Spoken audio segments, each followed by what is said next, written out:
Je voudrais commencer par un constat que vous savez, c'est que le christianisme historique, culturel, occidental ou disons européen est en train de disparaître. Le christianisme est en train de s'évanouir. Du moins, le christianisme comme chrétienté. Ce modèle qui a vécu plus de 1000 ans en Europe, un long modèle de chrétienté qui avait comme caractéristique, il y en a plusieurs, celle de l'homogénéité, c'est-à-dire que l'on naissait chrétien dans un territoire ou un pays prétendument tel parce qu'on recevait la foi comme un héritage presque génétique. Ça venait avec le sang des parents, ça venait avec le lait maternel, ça venait avec la langue, ça venait avec l'école, ça venait avec l'église. Tout le monde était chrétien. C'est d'ailleurs pour ça que l'auteur dont Vonick vous a parlé, qui est Søren Kierkegaard, je ne veux pas vous embêter trop longtemps avec Kierkegaard, mais moi c'est un type que j'aime bien, il est mort depuis longtemps, il n'est pas du 18e mais du 19e, 1813-1855, première moitié du 19e siècle, c'était un luthérien danois, donc dans un pays où l'église luthérienne était l'église d'État, ce qui signifiait que quand on naissait danois, on était automatiquement chrétien. Eh bien, pour Kierkegaard, si tout le monde est chrétien, ça veut dire que plus personne ne l'est. C'est aussi simple que ça, aussi radical, si vous voulez. Si tout le monde est chrétien, ça veut dire que plus personne ne l'est. Pourquoi ? Parce que si tout le monde l'est, c'est qu'il n'y a plus la possibilité d'un choix conscient pour l'Évangile.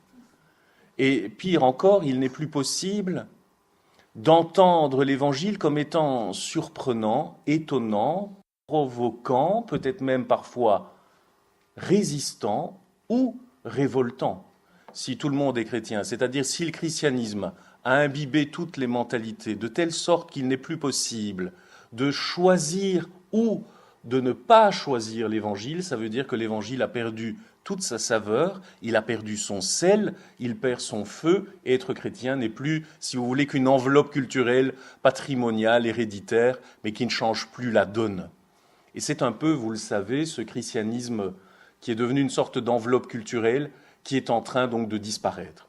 Parce que pendant donc tout un temps, et je suppose qu'il y en a parmi vous qui ont encore été témoins de cette époque, alors je ne sais pas si dans la région de Nantes on était particulièrement en terre chrétienne, je sais qu'un peu plus bas, en allant vers la Vendée, on l'était beaucoup. Aujourd'hui, je suppose que même en Vendée, il y a de la déchristianisation. Et que donc les deux traits que l'on peut donner à notre époque, c'est celle où massivement la société est sécularisée et déchristianisée. Sécularisée, parce que ces mots sont souvent employés et parfois utile de leur redonner un peu leur sens.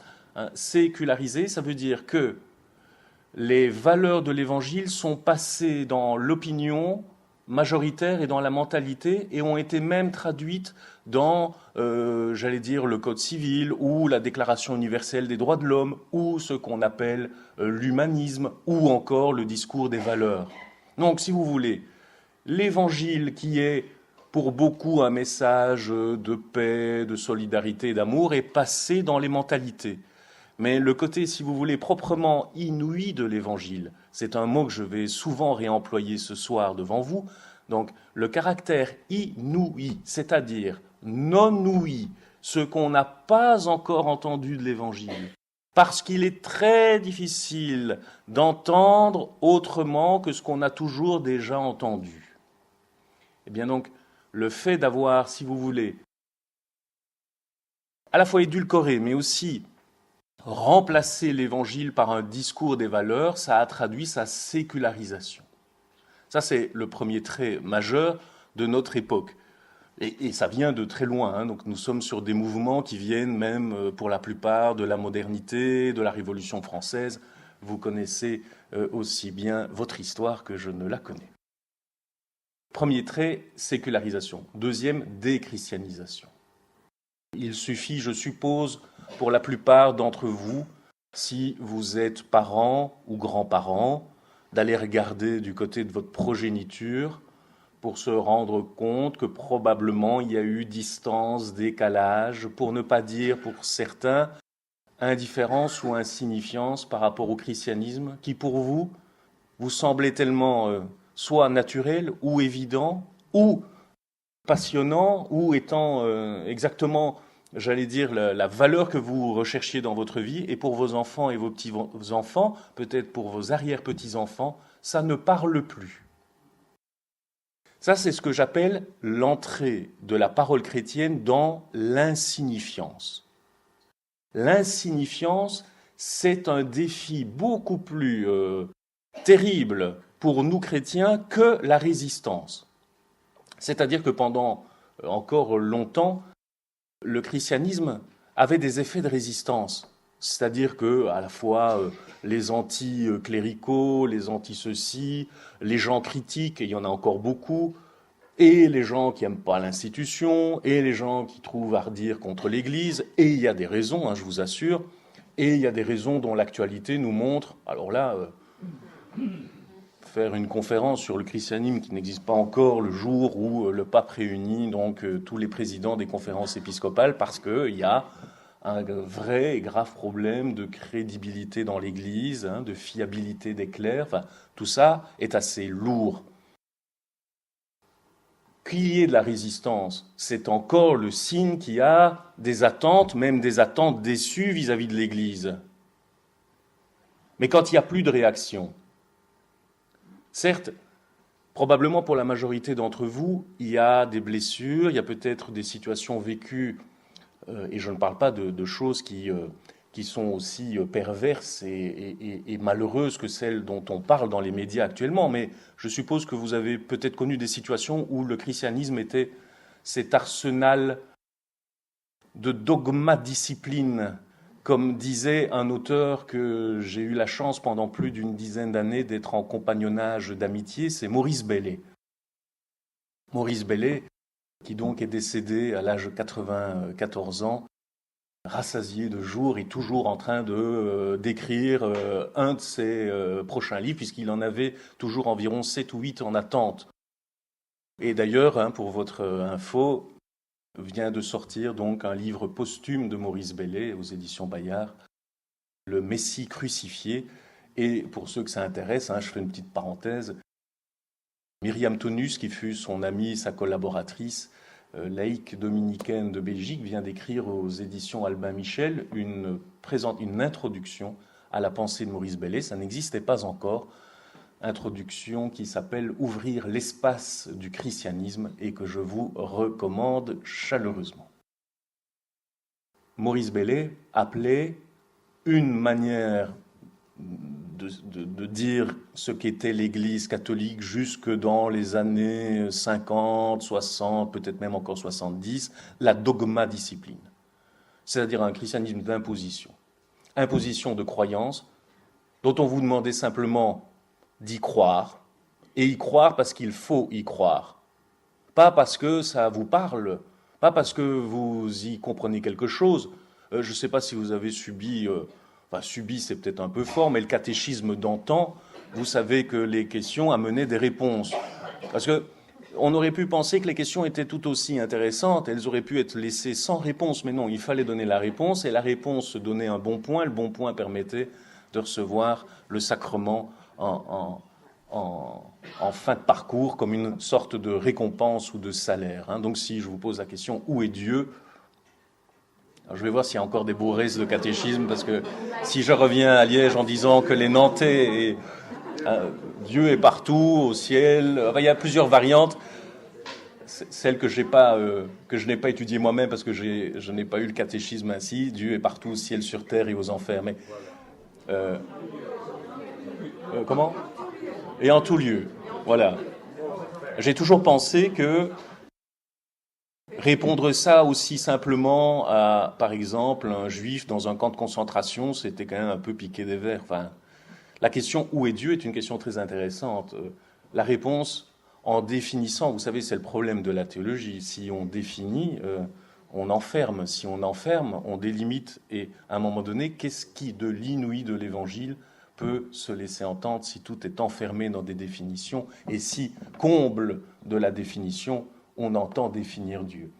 Donc ce catéchisme imposé, alors il y a Je ne suis pas en train de dire que ça n'avait pas ni un intérêt, ni quelque chose qui a pu construire quelque chose de bon. Hein. Donc attention, ne pas diaboliser. Mais le modèle, en fait, était un modèle d'imposition, quoi qu'on veuille. Et il imposait des croyances, il imposait aussi des comportements, ou plutôt il prescrivait des commandements, et surtout avait une foultitude d'interdits et des interdits qui touchaient souvent la région de la ceinture. Et donc cette dogma discipline, il faut quand même reconnaître que beaucoup de personnes l'ont subi dans leur jeunesse, et de telle manière qu'ils se sont progressivement séparés de l'Église, sont partis sur la pointe des pieds, comme on dit. Pour d'autres est resté donc un attachement, mais avec des résistances. Ce que je veux vous montrer ici maintenant rapidement, c'est que nous ne sommes même plus tout à fait dans la résistance, qui est donc, je le redis, une sorte d'attente, une attente déçue ou une attente blessée. Mais c'est encore une attente. C'est-à-dire que quand on est blessé par l'Église, ça veut dire qu'on en attend quelque chose. Les gens que je rencontre, d'un certain âge, c'est-à-dire par exemple à Liège, l'aumônerie des étudiants, ne m'interpellent jamais, je dis bien jamais, sur ce qui se passe, les affaires comme on dit dans l'Église, ne m'interrogent jamais sur par exemple le synode qui a eu lieu sur les jeunes, donc le synode qui les concerne. Ces jeunes ne savent pas ce que c'est qu'un synode. Comment voulez-vous qu'ils m'interpellent sur un synode? Et si je leur dis que le synode, c'est une assemblée délibérative et consultative d'évêques, ils ne savent pas ce qu'est un évêque. J'espère qu'il n'y a pas d'évêques dans la salle, mais peu importe, ils le savent. Donc il faut avoir toute une série de connaissances du monde ecclésiastique, de l'appareil ecclésiastique, pour pouvoir se situer dans l'Église. Quand tout ça échappe parce qu'on n'en sait plus rien, parce que des jeunes venant à l'aumônerie à Liège rencontrent pour la première fois, ils ont donc 20, 22, 25 ans, nous sommes, parce que nous sommes 4 dominicains dans ce projet, nous sommes les premiers prêtres qu'ils voient de toute leur existence. Ça dit une disparition, un évanouissement du christianisme. Cet évanouissement qui tombe dans l'insignifiance est, à mon sens, le défi le plus important. Donc, j'entends par insignifiance de la parole chrétienne le fait qu'elle ne soit plus parlante pour quelqu'un. Ça ne parle plus. Certes, vous auriez 1000 fois raison, et j'espère que vous en avez des témoignages qu'on pourrait peut-être dire tout à l'heure, ou confier, ou en privé. J'espère que vous avez aussi, entre guillemets, des démentis à ce que je dis. Je ne suis pas en train de vous dire l'évangile c'est fini et on repart. L'insignifiance, c'est un facteur assez massif et significatif aujourd'hui, qui permet pour les chrétiens de ne pas se leurrer, c'est-à-dire de ne pas continuer avec des illusions. Parce que les illusions, les chrétiens, ils sont assez friands de ça. Et comme ils s'illusionnent assez vite et sincèrement, ils perdent une partie de leur énergie, c'est-à-dire de leur dispositif à croire l'Évangile, c'est-à-dire aussi à en être témoin, dans des combats, j'allais dire, non pas d'arrière-boutique, mais d'arrière-sacristie. Là, nous ne sommes pas, et l'enjeu le plus urgent et le plus décisif aujourd'hui, ce n'est pas d'abord de procéder à un ravalement de façade de l'Église catholique. Ou du moins laisser ça à ceux qui ont cette responsabilité et cette tâche. Quant à nous, la question c'est, est-ce que l'Évangile, comme Évangile, pourra encore parler à quelqu'un pour être, selon le mot même en grec, une heureuse annonce, une bonne nouvelle, comme nous disons. C'est-à-dire un message, une parole qui, communiquant une nouveauté, mais je dis bien une nouveauté qui n'est pas les nouveautés ou les pseudo-nouveautés que nous entendons tous les jours dans les actualités, qui ne sont jamais que le ressassement de l'ancien. Vous n'apprenez rien dans un journal télévisé. C'est toujours la même rengaine. Et elle est d'autant plus rengaine que si vous ouvrez le journal télévisé le samedi soir, à 20h, vous aurez la rengaine en couleur jaune. Donc, tous les samedis, répétition. Donc, les infos et l'actualité racontent toujours la même chose. C'est toujours, si vous voulez, la même histoire aussi. C'est l'histoire de l'homme. Histoire de ses violences comme de ses attentes, et aujourd'hui plutôt l'histoire de sa difficulté à se projeter dans un avenir. J'y reviendrai. La nouvelle ou la nouveauté qu'apporte l'Évangile doit être une sorte de nouveauté absolument nouvelle. Sinon, comment voulez-vous que quelqu'un y entende peut-être pour la première fois la parole dont je vais vous montrer qu'elle est exactement la parole de la vie. Et cette parole, moi je suis, avec plein d'autres, je suis convaincu que non seulement elle a la même nouveauté et la même actualité que le jour où elle a été proclamée pour la première fois par l'homme de Nazareth, je crois que cette nouveauté de l'Évangile est en avance sur nous. Je crois donc qu'elle est plus nouvelle que nos discours. Je crois que l'Évangile est donc en avance, en avenir devant nous, et je crois que son caractère bon, bonne nouvelle, heureuse annonce, en grec, pour faire une petite parenthèse et faire un peu malin, vous savez que le mot c'est euangelion. Angelion, c'est une racine verbale qui signifie annoncer, annonce. Et c'est en grammaire grecque ce qu'on appelle un préfixe euphorique. Euphorie de la grammaire grecque, c'est pas tellement consommer des produits stupéfiants, c'est ce que j'appellerais moi plutôt une sorte de courage d'être, courage de vivre. Si vous voulez, l'Évangile, c'est une parole qui produit des effets qui nous encouragent à exister, des effets de courage d'exister. Cet évangile, il faut toujours qu'il puisse être entendu et proclamé, y compris donc dans un monde qui devient indifférent à la parole chrétienne, pour qui la parole chrétienne devient insignifiante. C'est ça que je voudrais vous partager, si vous voulez, à la fois comme constat, mais donc surtout comme moteur et comme dynamisme.